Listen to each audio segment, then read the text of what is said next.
Some messages of Srima to her devotees of year 1963.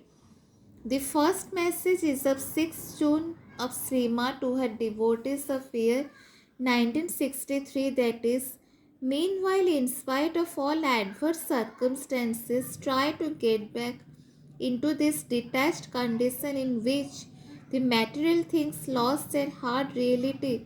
It is the surest way to get rest. This message is of 6 June of year 1963.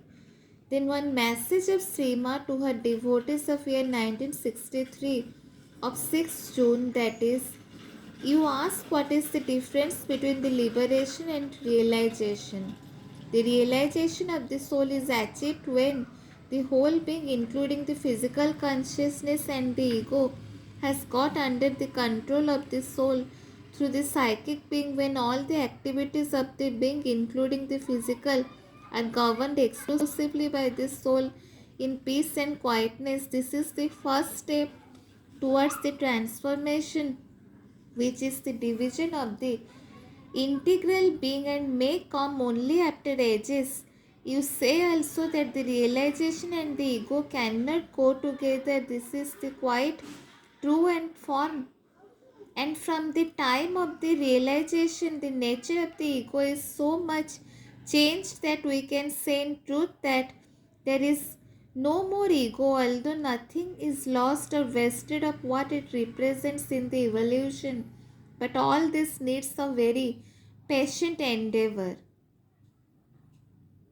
Then one message of Srima to her devotees of 9 June, that is, but here also a lot of patience is needed. This is only for the outside life. Inside all is alright, quiet and luminous. This message is of 9 June of Srima to her devotees.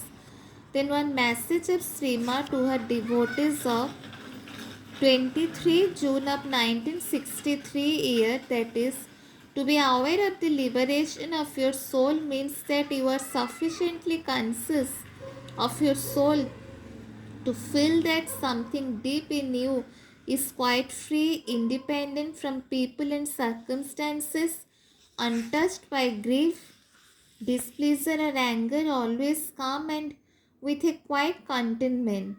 This feeling can come suddenly or progressively and can stay for more or less time. All depends on how much and how often your consciousness is in contact with your soul. The aim is that it should be constant, but this comes later and little by little, when all the parts of your being turn towards your soul instead of turning to the exterior, the physical consciousness, and being caught in it. The best way to hasten this change is the habit of going within. For going within, you must sit comfortably or lie down, gather and bring back all the threads of your consciousness which are tied up to all the people and the things around you, all that you think of, all that you want to do, etc. etc. Once this is done, you focus all your attention inside yourself, deep inside your chest, and you concentrate there until you reach a state of peace and immobility. You may not succeed from the first time, but you will try again and again until you succeed. In the state of quiet and silent immobility, you will be in contact with your soul, unite with it, and feel free. Naturally, with the practice of all that becomes more and more easy and spontaneous. This message is of 23 June of year 1963 of Srima to her devotees. Then one message of Sri Aurobindo of 28 June to her devotees of year 1963, that is, sending you a quotation which is quite appropriate.